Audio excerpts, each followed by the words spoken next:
Hello friends, तो आज बात करते हैं unit 5 business cycle ABM module 1 का। ये यूनिट 5 है। तो स्टार्ट करते हैं बिजनेस साइकिल से।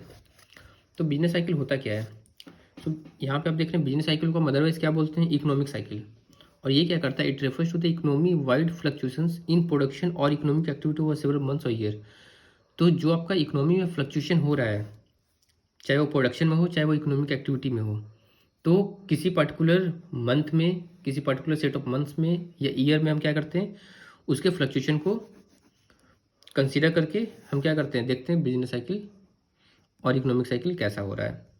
This fluctuations occur around a long term growth trend.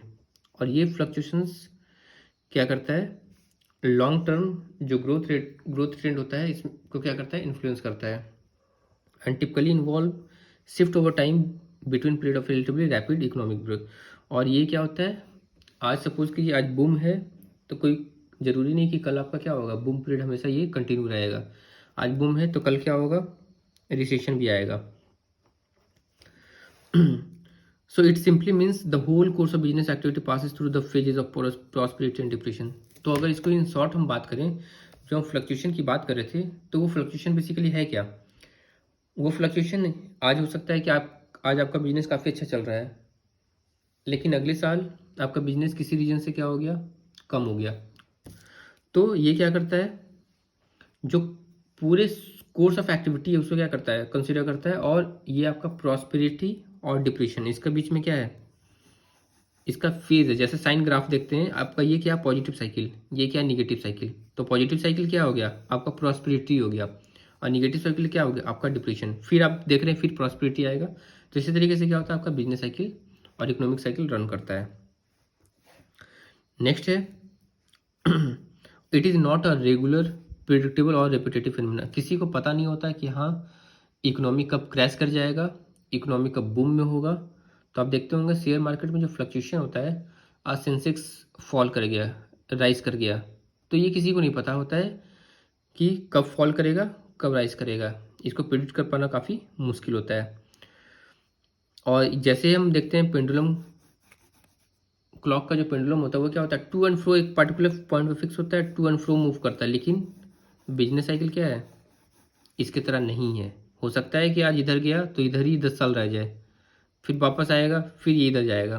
तो ये डिपेंड करता है टाइमिंग और सिचुएशन पे। It's timing is random to a large degree unpredictable. ये रैंडम भी होता है और अनप्रिडिक्टेबल भी होता है। तो इसके कैरेक्टरिस्टिक्स की बात करते हैं। तो कैरेक्टरिस्टिक्स क्या है? पहला है और business cycle is synchronic. Synchronic का मतलब क्या हुआ कि जो अपवर्ड एंड डाउनवर्ड मूवमेंट होता है ये आपका हर एक इंडस्ट्री में होता है। हो सकता है आज लेदर इंडस्ट्री बूम पे हो, कल लेदर इंडस्ट्री किसी गवर्नमेंट पॉलिसी के कारण क्या हो जाए? आपका रिसेशन में चला जाए। आज हो सकता है रियल एस्टेट बूम पे हो, कल रियल एस्टेट का डिमांड कम हो जाए। तो ये क्या होता है? ये आपका द वेव ऑफ प्रॉस्पेरिटी और depression one industry will soon generate a wave in other industries. तो यहाँ पे एक इंडस्ट्री अगर सपोज के रियल सेक्टर इंडस्ट्री अगर आज बूम पे है, तो इससे रिलेटेड जितनी इंडस्ट्रीज हैं वो क्या होंगे? वो भी को रिलेटेड होते हैं, तो वो भी क्या होते हैं? अच्छे चल रहे होते हैं। लेकिन अगर रियल एस्टेट आपका रिसेशन में आ गया तो इससे रिलेटेड जितने कंपनीज हैं सब क्या होता है? एक दूसरे से रिलेटेड एट द एंड क्या होते हैं? सारे इंडस्ट्री को क्या करता है? ये अफेक्ट करता है। नेक्स्ट आपका business cycle shows like a wave like movement. जैसे मैंने आपको बताया जो साइन का ग्राफ है, ये एक आपका प्रॉस्पेरिटी एक आपका डिप्रेशन है जो अल्टरनेटिव आपको दिखता है। Cyclical fluctuations are recurring in nature. जो साइक्लिकल फ्लक्चुएशंस है वो क्या है? रेकरिंग इन नेचर होते हैं। मतलब अब boom is followed by depression. अगर आज बूम है तो कल क्या होगा? डिप्रेशन। आज डिप्रेशन है तो कल क्या होगा? बूम। तो इस तरीके से क्या करता है कि डिप्रेशन के बाद बूम आता है और बूम के बाद डिप्रेशन आता है। They can be no indefinite depression और इटर्नल बूम पीरियड। ना तो कभी हमेशा डिप्रेशन रह सकता है, ना कभी हमेशा बूम पीरियड रह सकता है। ये क्या होता है? ये हमेशा एक पार्टिकुलर टाइम के बाद खुद को रिपीट करता है। Next the downward movement is more sudden and violent than the upward movement. आज अचानक से सपोज कीजिए मार्केट क्रैश कर गया, तो क्रैश करना तो काफ़ी आसान है। किसी रीजन से किसी गवर्नमेंट पॉलिसी या किसी फैक्टर्स के कारण क्या हो गया? वो क्रैश कर गया, इंटरनेशनल मार्केट के कारण क्रैश कर गया। लेकिन एट द सेम टाइम अब उसको रिकवर करने में क्या होगा? काफ़ी टाइम भी लग सकता है। जैसे आपने देखा हुआ था 2008 जो क्राइसिस, इकोनॉमिक क्राइसिस आया था, इसका इम्पैक्ट काफ़ी लॉन्ग टर्म इम्पैक्ट था। काफ़ी उसमें क्या था? अराउंड 1/4 जो आपके यूएस के जो लेबर हैं वो क्या हो गए थे, अनएम्प्लॉयड हो गए थे। तो काफ़ी वर्ल्ड सिचुएशन था इंडिया के ऊपर। इसका इम्पैक्ट भले ही कम था लेकिन तब भी इन्फ्लुएंस इंडिया भी काफ़ी हद तक हुआ था। So the downward movement more sudden, ये क्या होता है, काफ़ी सडन होता है, वायलेंट होता है देन अपवर्ड मूवमेंट। नेक्स्ट आपका फेजेज ऑफ बिजनेस साइकिल। तो जिस फेज की हम बात कर रहे थे तो वो फेज कौन कौन से होते हैं। पहला फेज है बूम, दूसरा रिसेशन, तीसरा डिप्रेशन, चौथा रिकवरी। तो बूम में क्या होता है कि बूम का मतलब ये हुआ कि आपका जो प्रोडक्शन कैपेसिटी है वो क्या है, फुल्ली यूटिलाइज है। मतलब सपोज कीजिए आपके गुड्स कल की डेट में डिमांड हो रहे थे 100, आपकी कैपेसिटी क्या है 200 की, तो आपने क्या कर रहे थे उसमें 100 प्रोड्यूस कर रहे थे। डिमांड क्या हुआ 100 से 150 हुआ, आपने क्या किया 100 से 150 प्रोड्यूस किया, ये 200 हो गया, आपने क्या किया 200 प्रोड्यूस किया। अगर ये डिमांड 250 हो गया तब आप क्या करेंगे। तो बूम फेज में क्या होता है, आपका प्रोडक्शन कैपेसिटी फुली यूटिलाइज होता है। जब 250 हो जाएगा तो आप क्या करेंगे, आप नया सेटअप करने के लिए सोचेंगे, आप नई इंडस्ट्रीज को सेटअप कर सकते हैं, नए मशीनरी ला सकते हैं। तो इससे क्या होते हैं, आपके जो इन्वेस्टर्स हैं वो क्या करते हैं, वो काफ़ी अट्रैक्ट होते हैं, उनको एक इन्वेस्टमेंट अपॉर्चुनिटी नजर आती है। तो यहाँ पे क्या, during boom phase production capacity is fully utilize and also products fetch an above normal price which gives higher profit. और जो प्राइस जो होता है वो क्या होता है, नॉर्मल से थोड़ा सा अप होता है, जिससे प्रॉफिट मार्जिन भी क्या होता है, ज़्यादा होता है। So this attract more and more investors. क्यों, क्योंकि इन्वेस्टर का मेन मोटिव क्या होता है, to earn profit. So to manufacture more number of product, entrepreneur purchase a new machines and also employees work at higher wage rate। जैसे मैंने आपको बताया 250 के केसेस में क्या हुआ, आप क्या करोगे, एडिशनल मशीनरी परचेस करोगे अपना कैपेसिटी बढ़ाने के लिए। तो यहाँ पे क्या करेंगे, न्यू मशीन परचेस करते हैं और जो एम्प्लॉयज़ काम करते हैं उनको भी क्या मिलता है, हायर वेज रेट मिलता है। Then increasing cost of tendency of factor production lead to continuous rise in product का। और ये जो इंक्रीजिंग टेंडेंसी होता है ये क्या होता है, एट द एंड प्राइस के कॉस्ट को भी क्या करता है, इंक्रीज करते जाता है।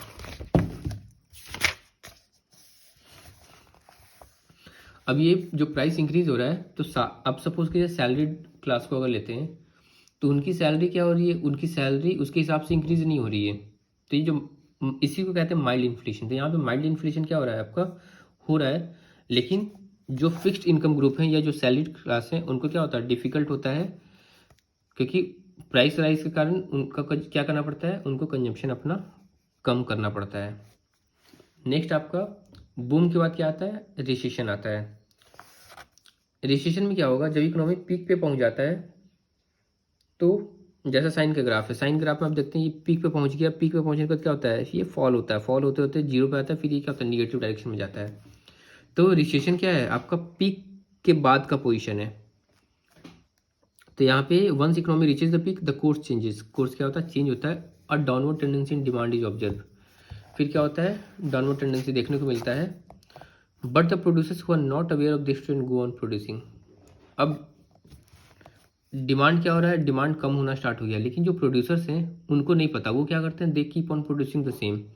जब वो कंटिन्यू प्रोड्यूस करेंगे तो उनका क्या हो जाएगा, उन सप्लाई क्या हो गया, डिमांड से एक्सीड कर गया। जब सप्लाई डिमांड से एक्सीड कर गया तो इनका जो स्टॉक्स है वो क्या होंगे, वो पाइल अप होने स्टार्ट हो जाएंगे। So they are compelled to give up future investment plans. तो वो जो फ्यूचर इन्वेस्टमेंट प्लान जो कर रहे थे उनको क्या करना पड़ेगा, कट डाउन करना पड़ेगा या शॉर्ट डाउन करना पड़ेगा। तो यहाँ पे आप देखें, the order for new equipment और रॉ मटेरियल्स आर कैंसिल्ड। जो उन्होंने ऑर्डर दे रखे होंगे नए इक्विपमेंट्स के लिए, रॉ मटेरियल्स के लिए, वो क्या करना पड़ेंगे, कैंसिल करने पड़ेंगे। Again a business man even cut down his existing business. Even position ऐसा भी आता है कि हम क्या करते हैं, जो रनिंग कॉस्ट है उसको रिड्यूस करने के लिए हम क्या करते हैं, अपने एग्जिस्टिंग बिजनेस को क्या करते हैं, उसको कट डाउन करते हैं। Workers are retrenched, bankers insist on, bankers क्या बोल करते हैं उस समय, बैंकर्स तो रिपेमेंट के लिए आपको क्या करेंगे, इंसिस्ट करेंगे। स्टॉक एक्यूमुलेट कर रहा है, बिजनेस फेलियर आपका इंक्रीज कर रहा है, इन्वेस्टमेंट भी आपका आना बंद हो गया, अनएम्प्लॉयमेंट एक्सपैंड हो रहा है, क्योंकि आप कॉस्ट कटिंग के लिए क्या करते हैं, वर्कर्स को हटाते हैं। Then unemployment lead to fall in income. जब आपका अनएम्प्लॉयमेंट होगा तो लोगों के पास जो परचेजिंग पावर थी वो क्या होगी, और कम होगी। वो क्या करेंगे, वो एक्सपेंडिचर और कम करेंगे, उनका जो एक्सपेंडिचर वो क्या होगा, और फॉल करेगा। अगेन प्राइस प्रॉफिट इंडस्ट्रियल ये सारे क्या हो जाएंगे, ये फॉल करेंगे। सो desire for liquidity increases all around. तो उस पर्टिकुलर कंडीशन में क्या हो जाएगा, हर जगह पैसे का क्रंच होगा और सब लोग क्या करेंगे, लिक्विडिटी का डिमांड करना चाहेंगे। Then producers are compelled to reduce the price so that they can find money to meet their obligations. अब पोजीशन ऐसा आ जाता है, सपोज कीजिए जिस फर्म ने या इंडस्ट्री ने बैंक से लोन ले रखा है, तो हर महीने क्या करना है उनको, इंटरेस्ट पे करना है। तो जो इंटरेस्ट पे करना है, तो बैंक तो ऐसा नहीं है कि रिसेशन के कारण उनका इंटरेस्ट माफ़ कर देगी। So banks keep on accumulating the interest. तो ये जो प्रोड्यूसर्स हैं इनको अपने बेसिक जो डे टू डे एक्टिविटीज़ हैं, जो इनको ऑब्लिगेशन है उसको मीट आउट करना काफ़ी डिफिकल्ट हो जाता है। इसके कारण वो क्या करते हैं, जो गुड्स है उसके प्राइस को क्या करते हैं, रिड्यूस करते हैं, ताकि वो अपने ऑब्लिगेशन को मीट आउट कर सकें। और जो कंज्यूमर हैं वो क्या करते हैं, वो सोचते हैं और इसकी प्राइस क्या होगी, कम होगी, तो वो क्या करते हैं, अपने कंजम्पशन को और पोस्टपोन कर देते हैं। तो इसके कारण अगेन स्टॉक्स क्या हो जाएगा, वो पाइल अप होना और कंटिन्यू रहेगा। तो इसके कारण क्या होता है, कुछ फर्म्स जो हैं वो क्या करते हैं, बैंकरप्सी फाइल करना पड़ता है उनको, क्योंकि they are unable to repay their loan and obligations.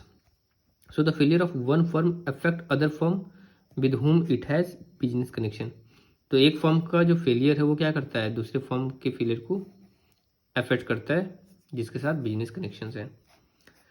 This phase of business cycle is known as crisis. इसी को हम क्या बोलते हैं, क्राइसिस बोलते हैं। तो अगर आपसे पूछा जाए कि क्राइसिस किस फेज में होता है, तो आंसर क्या हो जाएगा आपका, recession.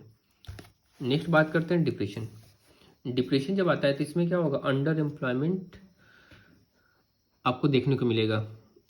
So under employment of both men and materials is a characteristic of this phase. तो इस फेज का क्या है, under employment one of the most important characteristic है। आपका डिमांड क्या हो रहा है, फॉल कर रहा है, demand falls faster than production and producers are compelled. और डिप्रेशन में क्या होता है, प्रोड्यूसर्स की हालत ऐसी हो जाती है कि वो जो उनका प्रोडक्शन कॉस्ट है उससे भी कम प्राइस में क्या करना पड़ता है, उसको सेल करना पड़ता है। Producers are compelled to sell the goods at a price which will not even cover their full cost. तो उनका फुल कॉस्ट भी क्या करता है, वो कवर नहीं कर पाता है। So manufacturers of both capital goods and consumer goods are forced to reduce the volume of production. Again क्या होता है, जो मैन्युफैक्चरर्स हैं वो क्या करते हैं, अपना प्रोडक्शन को कम करते हैं। एज ए कॉन्सिक्वेंस वर्कर्स, जब आपको प्रोडक्शन कम होगा तो आप क्या करेंगे, कॉस्ट कटिंग करेंगे, उसके लिए आप क्या करते हैं, वर्कर्स को हटा देते हैं। सो और जो वर्कर्स आपके बचते हैं उनको आप क्या करते हैं, काफ़ी पुअरली पेड, काफ़ी लो वेज इनकम प्रोवाइड करते हैं। The demand for bank credit is at its lowest. और यहाँ पे बैंक क्रेडिट का डिमांड क्या होता है, काफ़ी कम हो जाता है, which result in ideal fund. तो बैंक के पास क्या हो जाते हैं, काफ़ी सारे फंड आइडियल पड़े होते हैं। तो इसके कारण जो इंटरेस्ट रेट है वो क्या होता है, डिक्लाइन करता है। तो इंटरेस्ट रेट्स क्या होंगे, ये डिक्लाइन करते हैं। And the firms that can not pay up their debts are wound up. जो फर्म अपने डेट को पे अप नहीं कर पाते हैं तो उनको क्या करना पड़ता है, अपना इंडस्ट्री को वाइंड अप करना पड़ता है। शेयर के प्राइसेस, सिक्योरिटी सारे क्या हो जाते हैं, इसके प्राइस फॉल कर जाते हैं। हर जगह पेसिमिज्म, हर जगह निगेटिविटी और लेस कॉन्फिडेंट इन्वेस्टर आपको नज़र आते हैं। तो ये आपका डिप्रेशन का फीचर्स है। नेक्स्ट, डिप्रेशन के बाद फिर क्या होता है, रिकवरी। तो रिकवरी में हम क्या देख रहे हैं, depression phase does not continue indefinitely. तो ये क्या होता है, अगेन इनडेफिनेट पीरियड के लिए नहीं होता है, एक सर्टेन पीरियड के लिए होता है। So it contains the germs of recovery. तो इसमें ही क्या होता है, आपका रिकवरी के जो कंडीशंस है वो नज़र आने स्टार्ट होते हैं। अब जो वर्कर्स जिनको थ्रोन आउट कर दिया गया, अब ये वर्कर क्या करेंगे, बहुत लंबे टाइम तक तो आइडियल नहीं बैठ सकते, इनको अपना day to day earnings, day to day आपका बेसिक रिक्वायरमेंट को फुलफिल करना है। तो ये क्या करेंगे, काफ़ी कम वेजेस में काम करना स्टार्ट करेंगे। So the ideal worker now come forward to work at low wages. जब ये काम बहुत कम पे स्टार्ट करेंगे करना, तो जो कंज्यूमर्स उन्होंने अपना जो कंजप्शन पोस्टपोन कर रखा था वो क्या करेंगे, कंज्यूम करना स्टार्ट कर देंगे। The banks with accumulated cash reserves now come forward to give loan at easy terms and lower rates. अब बैंक क्या करेगी, देखेगी डिमांड राइज हो रहा है तो वो क्या करेगी, टर्म्स कंडीशन को काफ़ी ईज कर देगी और रेट ऑफ इंटरेस्ट को भी क्या करेगी, कम कर देगी, जिसके कारण क्या होगा, आपका मार्केट में लिक्विडिटी आना स्टार्ट होगा। As the demand increase the stocks of good become insufficient. अब डिमांड क्या होगा, इंक्रीज करेगा, तो जो मार्केट में गुड्स अवेलेबल हैं वो सफिशिएंट नहीं होंगे इन सब नीड को फुलफिल करने के लिए। तो फिर क्या होगा, सप्लायर मोटिवेटेड होंगे गुड्स को प्रोड्यूस करने के लिए। So the economic activity now starts picking up, investment भी क्या होगा, पिकअप करना स्टार्ट करेगा, and employment and output slowly and steadily begins to rise, और एम्प्लॉयमेंट आउटपुट क्या होगा आपका, धीरे धीरे राइज करना स्टार्ट करेगा। So increase income leads to increase in demand resulting in rise in prices, profits, further investment, employment and incomes. तो income फिर क्या होगा, लोगों का इंक्रीज करना स्टार्ट करेगा, वो और डिमांड करेंगे, जिसके कारण प्राइस राइज होगा, फिर again profits, investment, employment, income, ये सारे क्या होंगे, फिर से वापस प्लेटफॉर्म पे आना स्टार्ट हो जाएंगे। So the wave of recovery once initiated soon begins to feed upon itself. So stock market become alive, stock market वापस रीगेन करेगा एंड दस हैस्टनिंग द रिवाइवल, और धीरे धीरे क्या हो जाएगा, डिप्रेशन से ये क्या होगा, हम रिकवरी स्टेज में वापस आ जाएंगे। तो इसी के साथ ही चैप्टर समाप्त होता है बिजनेस साइकिल। मिलते हैं आपसे नेक्स्ट चैप्टर पे। धन्यवाद।